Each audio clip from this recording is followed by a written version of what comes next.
మినప్పప్పు గారెలు చేస్తున్నానని చెప్పాను కదా. నేను 3/4 కేజీ అయితే మినప్పప్పు తీసుకున్నాను. దీన్ని 2 సార్లు శుభ్రం కడిగేసుకొని నానబెట్టుకున్నాను.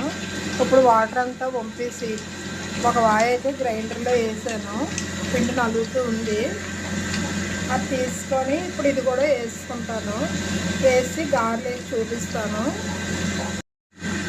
ఇలా రుబ్బేటప్పుడు కొంచెం కొంచెం వాటర్ చల్లుకుంటుంటే పిండి బాగా సోయ వస్తుంది. సోయ వస్తే గారెలు చాలా బాగుంటాయి.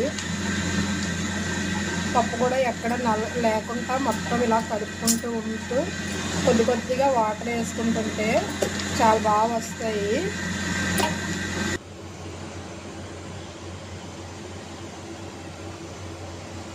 గారెల పిండి అయితే రెడీ అయిపోయింది. ఆయిల్ కూడా వీటెక్కిపోయింది. ఇప్పుడు మనం గారెలు అయితే వేసుకుందాము. నాకైతే డైరెక్ట్గా వేయడం రాదు, అందుకని నేను తమలపాకు మీద వేసుకుంటున్నాను. ఇలా రౌండ్గా చేసి దీంట్లో ఇలా కన్నం పెట్టి ఇలా వేసుకుంటాను. మీరైతే మరి డైరెక్ట్గా వేసుకుంటారా? నాకైతే అలా రాదు. దాని కొత్తగా ట్రై చేస్తారు వల్ల.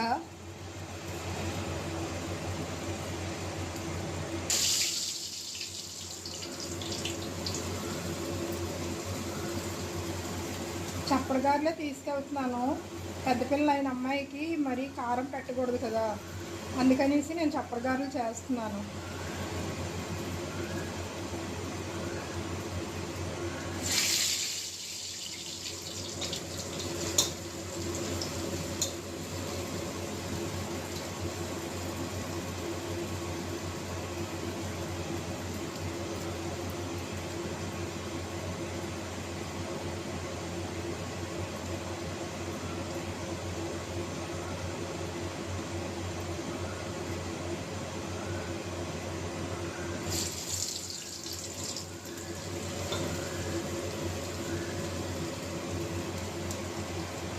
నాకైతే ఒకే చేతితో చేయడం రాదు, అందుకని ఇలా చేస్తున్నాను.